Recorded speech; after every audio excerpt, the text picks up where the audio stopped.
राज्य विधानसभेचे पावसाळी अधिवेशन 22 जून ते 10 जुलै या कालावधीत होणार असल्याचं कामकाज सल्लागार समितीच्या बैठकीनंतर निश्चित झालंय. तब्बल 3 आठवडे चालणाऱ्या या अधिवेशनात शेतकरी कर्जमाफी, लाडकी बहीण योजना, पावसाळी परिस्थिती, बेरोजगारी आणि कायदा सुव्यवस्था असे अनेक महत्त्वाचे मुद्दे गाजण्याची शक्यता आहे. सरकारने जाहीर केलेल्या 2 लाख रुपयांच्या कर्जमाफीतील अटींवर विरोधक आक्रमक होण्याची चिन्ह आहेत. 2 लाखांपेक्षा अधिक कर्ज असलेल्या शेतकऱ्यांना उर्वरित रक्कम भरल्यानंतरच कर्जमाफीचा लाभ मिळणार असल्याने या मुद्द्यावर सरकारची कोंडी करण्याची विरोधकांची रणनीती असणार आहे.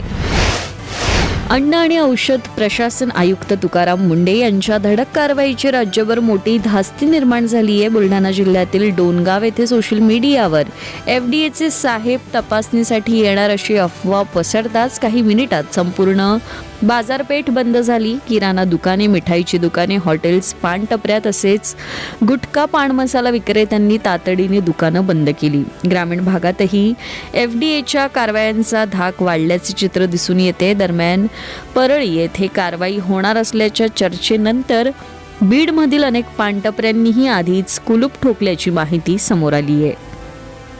पॅशनला प्रोफेशन बनवायचं आहे, मग वाट कसली बघताय? आजच C-MED मध्ये ऍडमिशन घ्या आणि तुमच्या स्वप्नांना द्या उंच भरारी. फक्त डिग्री नाही, सक्सेसफुल करिअर घडवा C-MED सोबत.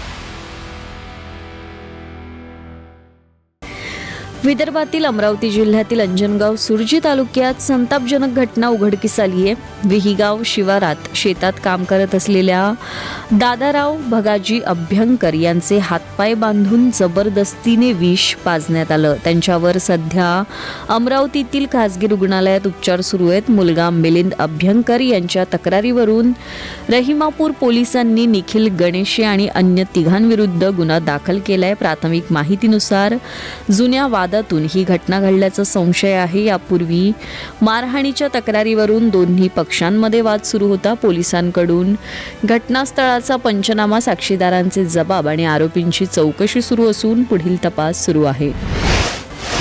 नाशिकमधील भोंदू अशोक खरात प्रकरणानंतर आता शिर्डीतही अशाच नावाच्या आणखी एका भोंदूचा पर्दाफाश झालाय. आंतरजातीय विवाहात अडथळे येतील करणी झाली आहे असं सांगून एका दाम्पत्याकडून पूजा विधीच्या नावाखाली 51,000 रुपये उकळल्याप्रकरणी अशोक खरात आणि त्याची साथीदार माया कुसळकर यांना शिर्डी पोलिसांनी अटक केली आहे. अमावस्येच्या दिवशी विशेष पूजेसाठी दाम्पत्याला बोलवण्यात आल्यानंतर पोलिसांनी सापळा रचून आरोपींना रंगेहात पकडलं. या दोघांविरुद्ध महाराष्ट्र अंधश्रद्धा निर्मूलन आणि जादूटोना प्रतिबंधक कायद्यानुसार गुन्हा दाखल करण्यात आला असून आणखी किती जणांची फसवणूक झाली याचा तपास सध्या सुरू आहे. पॅशनला प्रोफेशन बनवायचं आहे, मग वाट कसली बघताय?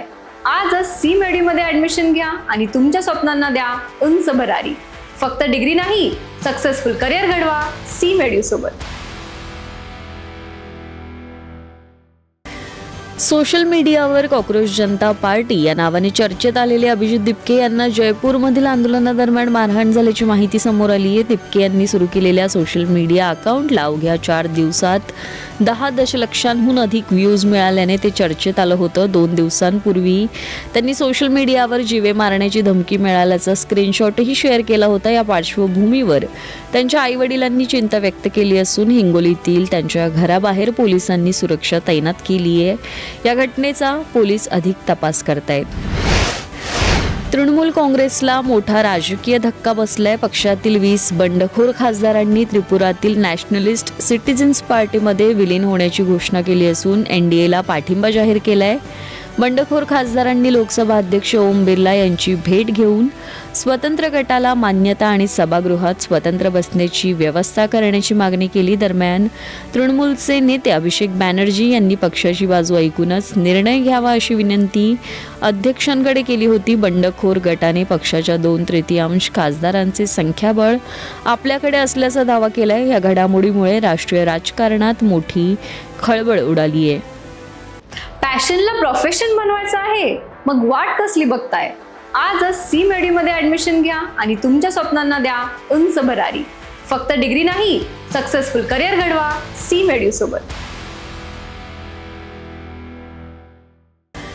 ब्राझीलमधील रिओ डी जेनेरियोच्या पश्चिम भागात 2 हेलिकॉप्टरची हवेतच धडक होऊन भीषण दुर्घटना घडली. या अपघातात प्रसिद्ध गायकासह एकूण 6 जणांचा मृत्यू झाल्याची माहिती लष्करी अग्निशमन दलाने दिली. धडक झाल्यानंतर एक हेलिकॉप्टर कार शोरूमवर कोसळल्याने तेथील अनेक इलेक्ट्रिक वाहनांना आग लागली. अपघातग्रस्त हेलिकॉप्टर एअरबस H125 आणि बेल 206B जेट रेंजर मॉडेलची होती. स्थानिक वेळेनुसार सकाळी सुमारे 9 वाजताच्या दरम्यान हा अपघात झाला. दुर्घटनेचे नेमके कारण अद्याप स्पष्ट झाले नसून संबंधित यंत्रणांकडून सखोल तपास सुरू आहे.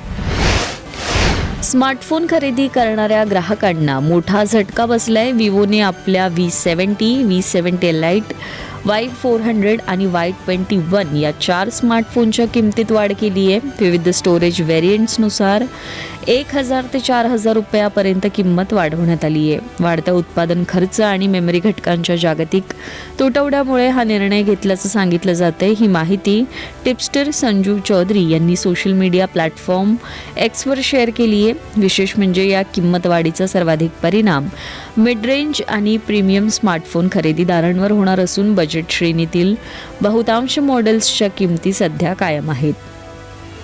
पॅशनला प्रोफेशन बनवायचं आहे, मग वाट कसली बघताय? आजच सी मेडीमध्ये ऍडमिशन घ्या आणि तुमच्या स्वप्नांना द्या उंच भरारी. फक्त डिग्री नाही, सक्सेसफुल करिअर घडवा सी मेडी सोबत.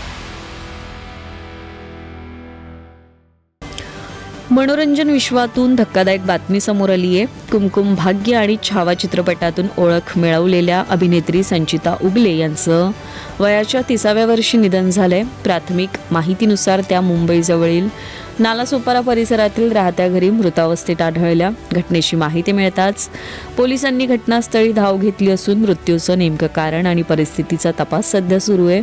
या घटनेमुळे मराठी आणि हिंदी मनोरंजन क्षेत्रात हळहळ व्यक्त केली जाते. त्यांच्या अकाली निधनाने चाहत्यांना आणि सहकलाकारांना मोठा धक्का बसलाय.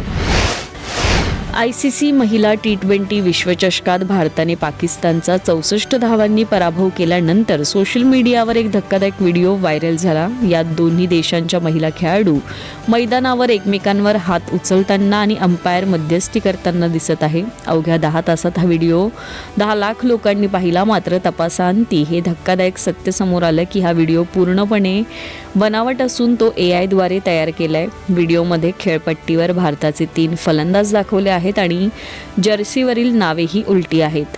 मैदानावर अशी कोणतीही घटना घडलेली नाहीये.